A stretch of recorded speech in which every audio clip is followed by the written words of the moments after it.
Hello and welcome to BYJU'S IAS. Let's take up the analysis of today's The Hindu newspaper. The Finance Minister has announced a major stimulus package for the MSME sector as a part of the Atmanirbhar Bharat Abhiyan that was launched by the Prime Minister the other day. This stimulus package for the MSME sector is a part of the 20 lakh crore economic stimulus package that was announced by the Prime Minister as a part of the Atmanirbhar Bharat Abhiyan in order to help the Indian economy to deal with the impact of the COVID-19 pandemic.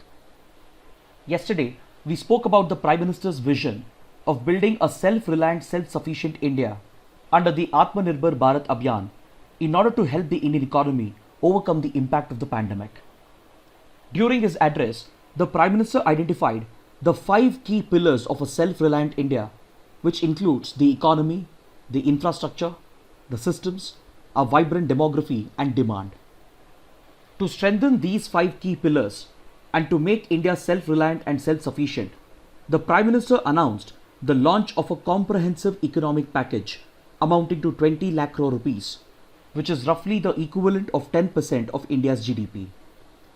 The Prime Minister had said that this package would be designed to primarily support domestic industries and labor-intensive industries such as the cottage industry, the MSME sector, etc. This in turn would secure the livelihood of millions of laborers and the middle class. The Prime Minister had also said that the package would contain specific relief measures for the salaried class as well. Under the Atmanirbhar Bharat Abhiyan, the Prime Minister called for the introduction of bold economic reforms in order to push India towards self-reliance, and he also called upon the citizens to become vocal about giving priority to local products and to help these locally produced products to go global. As per this agenda outlined by the Prime Minister, yesterday the Finance Minister has announced the first part of the stimulus package, which amounts to around 5.94 lakh crore rupees out of the total package of 20 lakh crore rupees. So first let us take a look at the summary of these measures that were announced by the Finance Minister as a part of the first part of the economic stimulus package. The biggest announcement made by the Finance Minister applies for the MSME sector. This includes the provision of collateral-free automatic loans for MSMEs amounting to 3 lakh crore rupees. It also includes the provision of subordinate debt for stressed MSMEs amounting to 20,000 crore rupees. It also provides for an equity infusion of around 50,000 crore rupees to the MSME sector by establishing a fund of funds. And the government has also decided to revise the definition of the MSME sector, which was a long-standing demand of the industry. Then, in order to support local production and make in India, the government has announced that for government procurement under 200 crore rupees, global tenders won't be issued. Then, in order to support businesses and workers, the government has extended the exemption that was earlier granted for employee provident fund payments by 3 more months. This works out to around 2,500 crore rupees. The government has also reduced the EPF contribution from 12% to 10% for a period of 3 months in order to place 6,750 crore of liquidity in the hands of businesses and workers. Apart from this, the Finance Minister has announced the launch of a liquidity facility of around 30,000 crore rupees for non-banking finance companies and microfinance institutions, which in turn provide loans to the MSME sector. Then, in order to encourage NBFCs to lend this additional liquidity to the MSME sector, the second version of the partial credit guarantee scheme has been launched, which accounts for around 45,000 crore rupees. Then the government has also decided to inject liquidity of around 90,000 crore rupees into power distribution companies which have been struggling with cash flow as a result of the lockdown. Apart from this, few relief measures have been announced to the construction sector, to government contractors, to real estate projects and to taxpayers. So let us begin by first taking a detailed look at the support measures that have been announced for the MSME sector. See, the micro, small and medium enterprises that are spread across manufacturing and services constitute the most crucial sector of the Indian economy, accounting for nearly 30% of India's GDP and accounting for nearly 50% of India's exports. This critical sector of the Indian economy provides employment opportunities to nearly 120 million people. According to estimates provided by the Confederation of Indian Industries, nearly 11 to 12 crore people are employed in the MSME sector. This crucial sector of the Indian economy has been badly hit as a result of the pandemic, and their operations have come to a standstill as a result of the lockdown. So this threatens India's economic output and as well as the livelihoods of millions of people. For these businesses to restart, they should be in a position to buy fresh raw material, to pay salaries, and for this, they would require readily available operational capital. So for this purpose, the government has decided to set up an emergency credit line through which collateral-free automatic loans would be given out to MSME businesses amounting to around 3 lakh crore rupees. These loans would be disbursed to MSME businesses through banks and NBFCs. This credit facility is being extended to around 45 lakh MSME units by redefining the eligibility limit and the definition and classification of MSME industries. Accordingly, this facility would be available to borrowers with outstanding loans up to 25 crore rupees and a turnover of up to 100 crore rupees. However, these loans have to be repaid within a 4-year time period, and for the first year, there will be a moratorium on the repayment of principal. The interest rate provided for these loans would not be floating, and they would be fixed in order to provide for greater predictability and stability to the borrowers. Then, in order to encourage the banks and the NBFCs to give out these collateral-free automatic loans to the MSME sector, the government has decided to establish a 100% credit guarantee scheme in order to assure the banks and the NBFCs that if these borrowers fail to repay their loans, then the government would be compensating them through the credit guarantee scheme, which provides coverage for both principal and interest. So this has to be the biggest announcement that was made by the finance minister, because it provides for operational capital of 3 lakh crore rupees to around 45 lakh MSME units in order to help them restart and resume their business. The government and even economic experts believe that reviving the MSME sector is the key to kickstart the Indian economy, and providing collateral-free automatic loans is expected to help achieve this objective. Then the government has fulfilled a long-standing demand of the industry by providing for a new definition and classification of MSMEs, which has revised the investment limit upwards. According to this revised definition, the earlier distinction between manufacturing and services enterprises has been removed, and both have been clubbed into a single category. Then the revised definition brings more units and businesses under the micro, small and medium category by increasing the investment and turnover limit which is used to define these MSME industries. So this revised definition brings more units and businesses under the definition of the MSME sector and makes them eligible for the benefits that are being announced by the government. So basically, this revised definition will help in increasing the impact and the reach of these relief measures being announced by the government by covering more MSMEs. Then the government has identified around 2 lakh MSME units which are under severe financial stress and have turned into non-performing assets. In order to help revive these stressed MSME units, the Government of India is providing around 20,000 crore rupees as subordinated debt, which is a type of debt financing. Then in order to reassure and provide guarantee to the banks that are lending to these MSMEs, the government will be injecting around 4,000 crore rupees to the Credit Guarantee Fund Trust for micro and small enterprises. This fund provides for partial credit guarantee support to banks that are giving out loans to these stressed MSMEs. So in case these MSMEs default on their repayments, at least a part of the credit would be guaranteed. So this should encourage banks to give out loans to these MSMEs in the form of subordinated debt. Next, the government has announced that it would be infusing equity of around 50,000 crore rupees into the MSME sector by establishing a fund of funds. See, the biggest challenge currently being faced by the MSME sector is the shortage of equity or the shortage of capital. So those MSMEs which have the potential to grow but facing a shortage of capital, they would be provided with equity infusion through the fund of funds. See, this is how a fund of fund structure looks like. In a fund of fund mechanism, you always have a mother fund, and under the mother fund, there are a few daughter funds. Establishing such a fund for infusing equity into the MSME sector was first recommended by the UK Sinha Committee. And this recommendation was included for the first time in the 2020 budget. And the government is currently in the process of establishing this fund of fund with an initial corpus of 10,000 crore rupees. The initial corpus provided by the government goes into the mother fund, and the rest of the money would be raised into the daughter funds that are under this mother fund by tapping into the resources of private corporations and venture capitalists. So this infusion of equity will help MSMEs which have the potential to grow to expand their capacities, and it will also help them to get listed on the stock exchanges. Next, you also need to remember that the Pradhan Mantri Garib Kalyan Yojana, which was announced by the government during the first phase of the lockdown, is also a part of the 20 lakh crore rupees package. It means that the 20 lakh crore stimulus package being announced by the government already includes the relief measures that were announced under the Pradhan Mantri Garib Kalyan Yojana.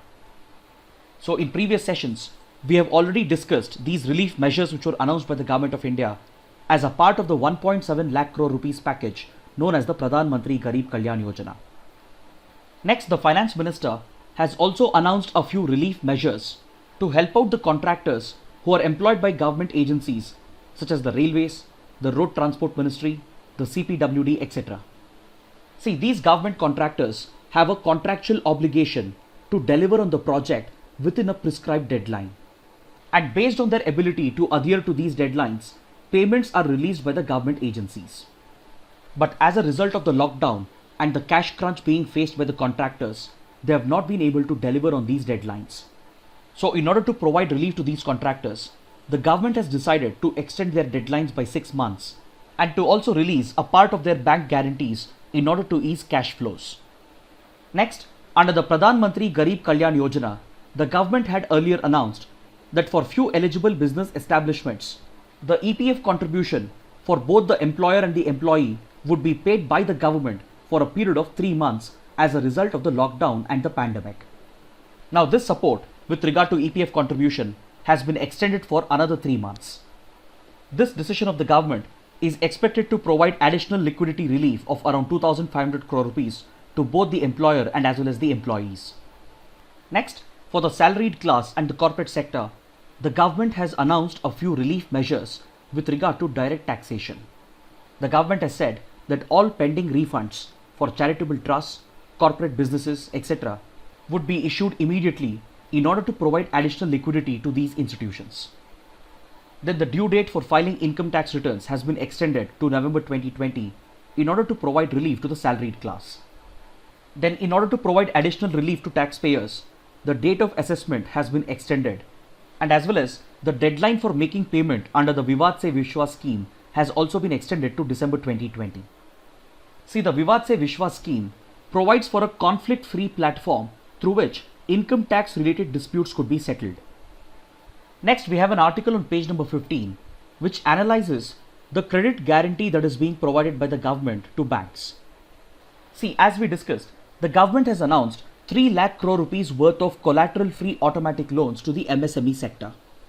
But the concern is that NBFCs and microfinance institutions may not be in a position to give out these loans to the MSME sector because the banks might be hesitant to finance these NBFCs and MFIs due to their increased risk of getting exposed to non-performing MSME businesses.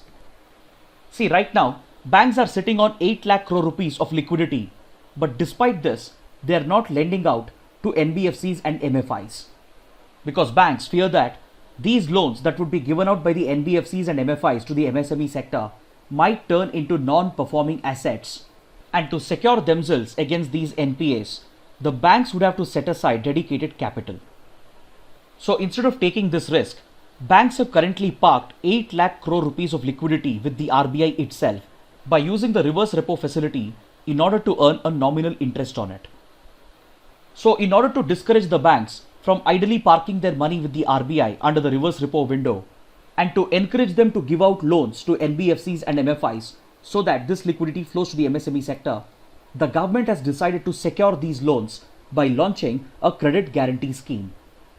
As we discussed, a few loans are being covered completely by the government and a few other loans are being covered partially, and this credit guarantee facility assures the banks that they need not set aside any capital to deal with possible NPAs in the future. So the decision of the government to back these loans with a credit guarantee scheme is likely to encourage the banks to easily give out loans to the NBFCs and MFIs so that the flow of liquidity can be ensured to the MSME sector. Next, the finance minister has announced a deadline extension for real estate projects. See, the real estate sector has been severely hit by the lockdown. The lockdown has affected the availability of labor and as well as cash flow, and hence real estate project owners and builders are not in a position to deliver on their contractual obligations. See, under the Real Estate Regulation and Development Act or RERA, the builders have been obligated to deliver on their projects within a prescribed deadline. This provision has been included under the RERA Act in order to secure the interests and the rights of the consumer, that is the home buyer. But since we are dealing with an unprecedented situation, the real estate sector is not able to deliver on its contractual obligations, and hence the government has decided to extend the deadline by 6 months by making use of the force majeure clause, which is a part of the RERA Act. See, a force majeure clause can be invoked when someone is not able to deliver on their contractual obligations due to some unforeseen circumstances. By invoking the force majeure clause, certain exemptions can be granted with regard to contractual obligations. Under the RERA Act, the force majeure clause provides for exemptions in the case of natural calamity.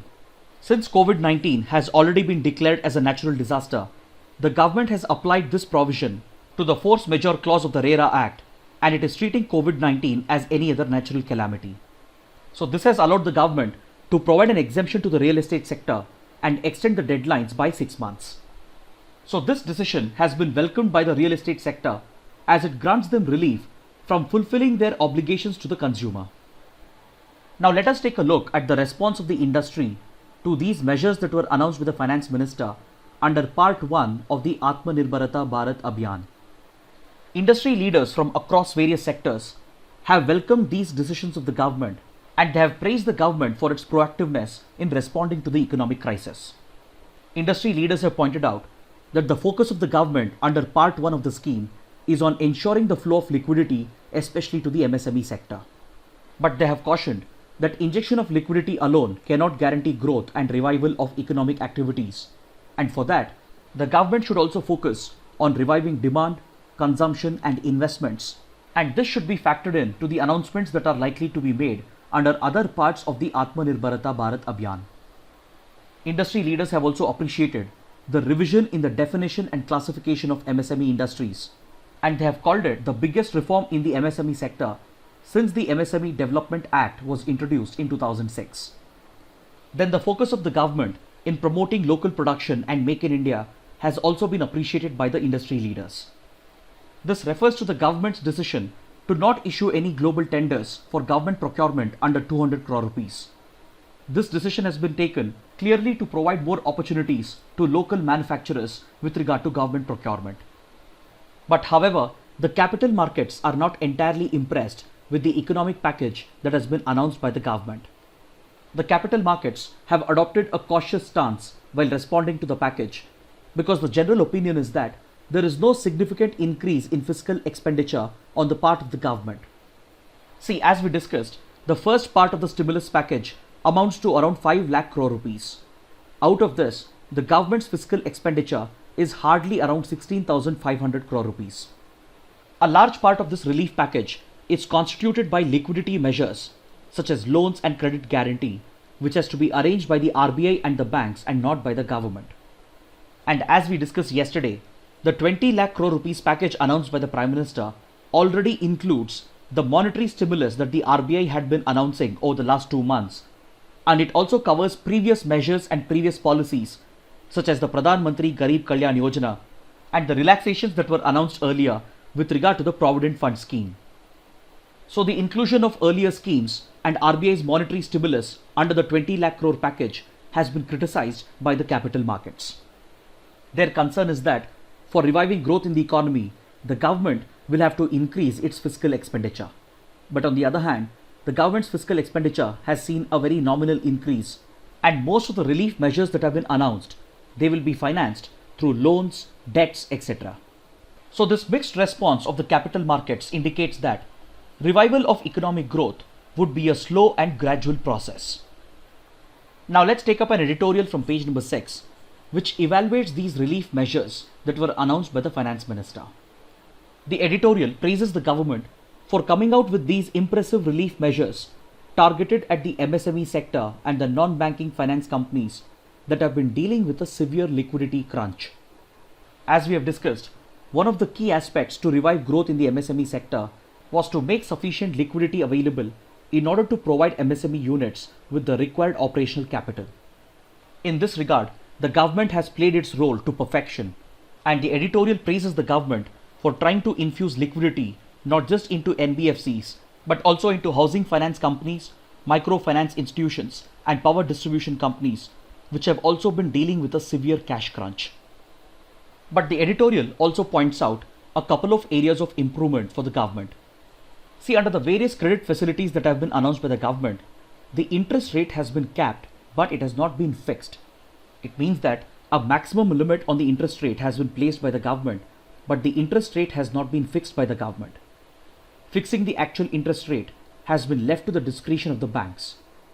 So the editorial says that this could increase the cost of borrowing for the MSMEs, and hence it is suggesting that the government could consider fixing the interest rates as well. The editorial also says that the duration of the scheme is very short, as it expires on the 31st of October 2020. So it suggests that the government can consider extending the duration of the scheme at least till the end of this financial year. So overall, the government has done the right thing by focusing on infusion of liquidity, especially into the MSME sector. But for the time being, the fiscal burden on the government is very less, because most of these liquidity measures are made up of loans and debts, and the actual fiscal expenditure on the part of the government is very less. The editorial notes that the burden of the government could increase if these loans fail in the future and if they become non-performing assets, because then the government is bound to cover them through the credit guarantee schemes that it has announced. But overall, the government has done a fine job of instilling confidence into the economy, and if this is followed up with policies designed to improve demand, consumption and investments, then it could definitely help revive growth in the Indian economy. Now let's take up an article from page number 11. The Indian Army has proposed to introduce a 3-year tour of duty or a short service in order to bring in civilians into the armed forces on a trial basis.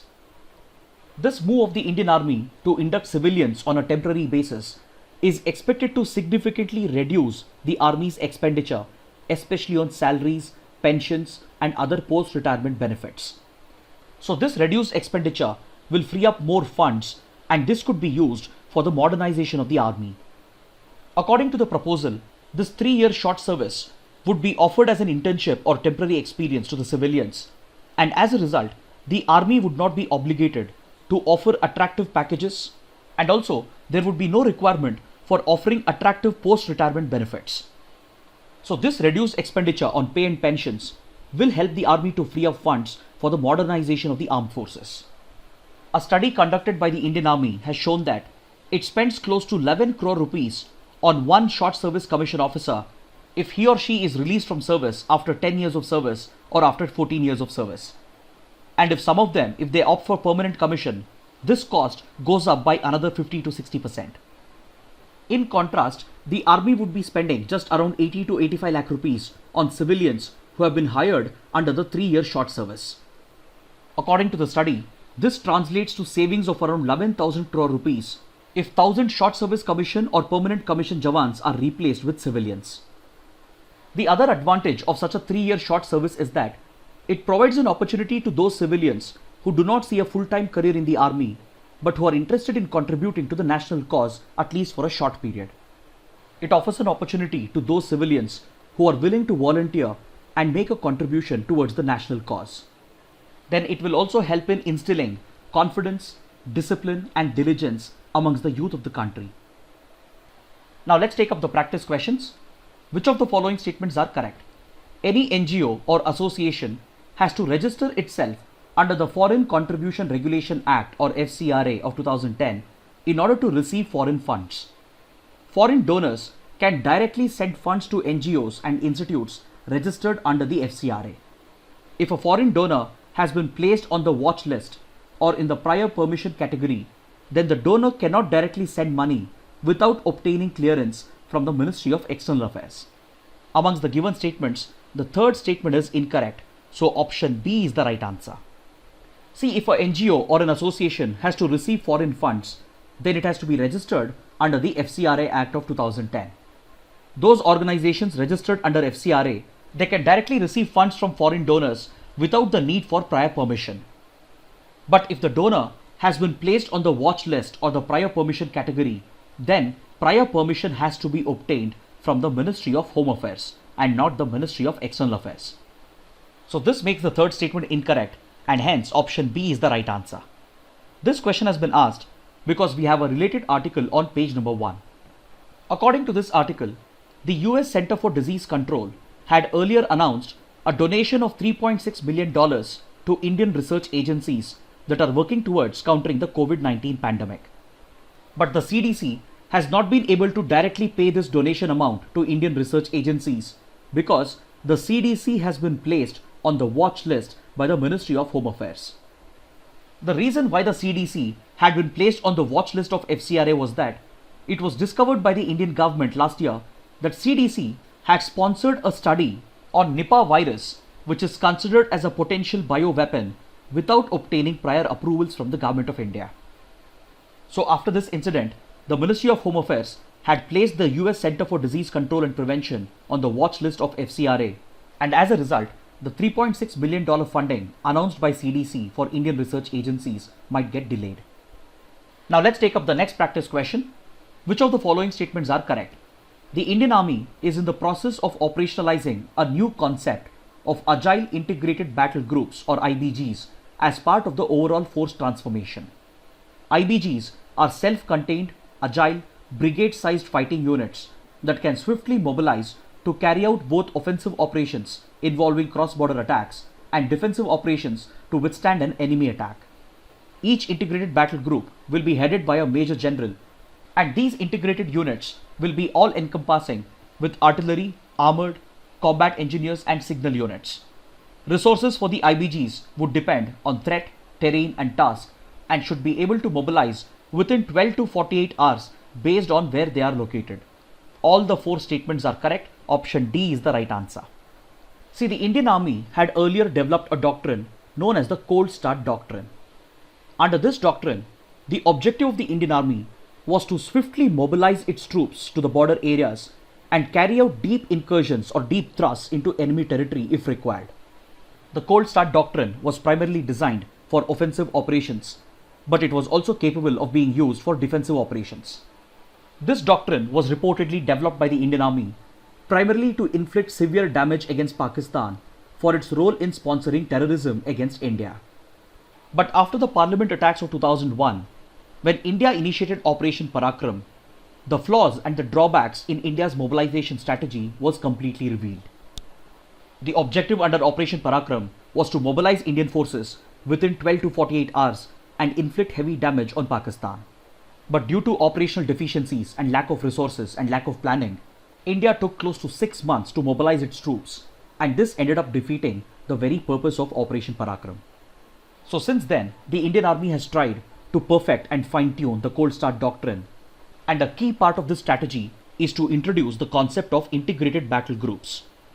These IBGs are basically brigade-sized units which are agile, self-sufficient, and they consist of all essential units such as artillery, armored units, engineers, signal units, etc. These integrated battle groups, they are capable of swiftly launching attacks against adversaries, and they are capable of mobilizing within a period of 12 to 48 hours after receiving notice based on their location. All the necessary resources would be provided to these integrated battle groups based on the threat level they are dealing with, based on the terrain that they are deployed in, and based on the task at hand. Currently, the Indian Army has tested out this concept, and it is in the process of fine-tuning this concept.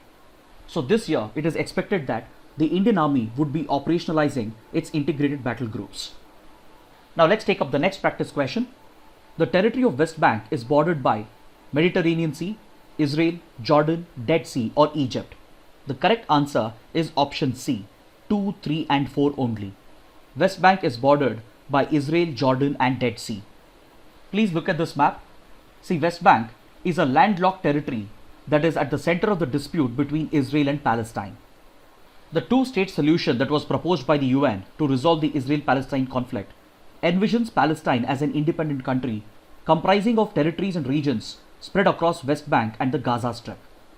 While the Gaza Strip faces the Mediterranean Sea. The West Bank, on the other hand, is a landlocked territory today, and it is bordered by Israel, Jordan, you can even see the Jordan River over here, and as well as the Dead Sea.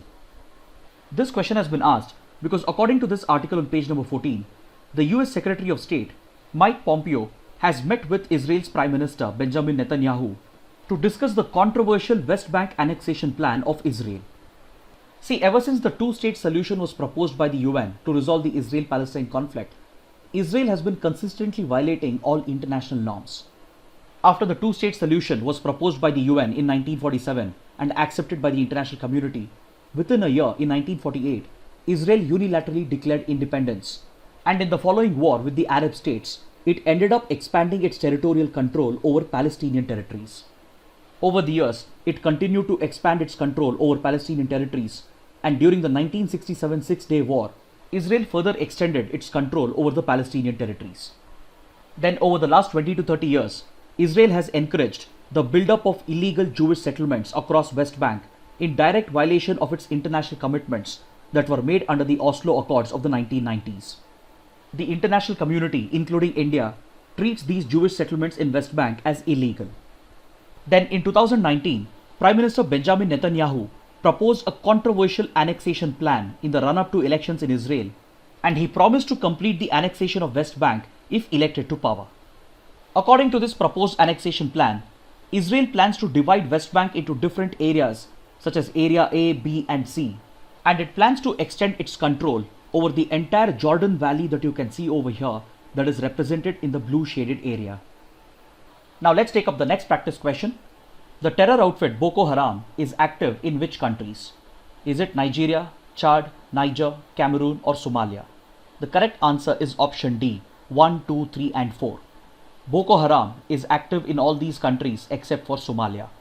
The terror outfit that is active in Somalia is Al-Shabaab, whereas Boko Haram is a terror outfit that is active in West Africa, and it is primarily based out of Nigeria.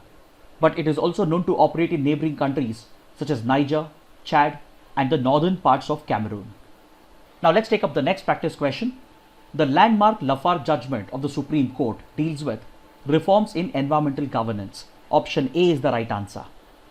See, the Lafarge judgment was delivered by the Supreme Court in 2011, and it involves the French cement company Lafarge, which was mining limestone in the forests of East Khasi Hills in Meghalaya. In this case, petitioners had challenged that Lafarge had not obtained the requisite forest clearances and environmental clearances, and they had alleged that the Environment Ministry had granted clearance to this project on questionable grounds. So in this landmark case, the Supreme Court went on to establish guidelines that would guide all future cases of environmental and forest clearances until a regulatory mechanism was put in place. The Supreme Court observed that the government, that is the Ministry of Environment and Forest, should follow the principles of the National Forest Policy of 1988 while granting clearances and permissions under the Forest Conservation Act and the Environment Protection Act. The Supreme Court also directed the Government of India to appoint a national regulator for appraising projects, for enforcing environmental conditions, and for imposing penalties on polluters. In this case, the Supreme Court recognized that there is a need for having a regulatory mechanism in place because under the current rules, environment impact assessment for industrial projects is carried out by an expert body or an institution. And since there was the risk of these expert bodies not following established guidelines, the Supreme Court directed the Environment Ministry to prepare a panel of accredited institutions who could be approached by the project proponent for obtaining rapid environmental impact assessment.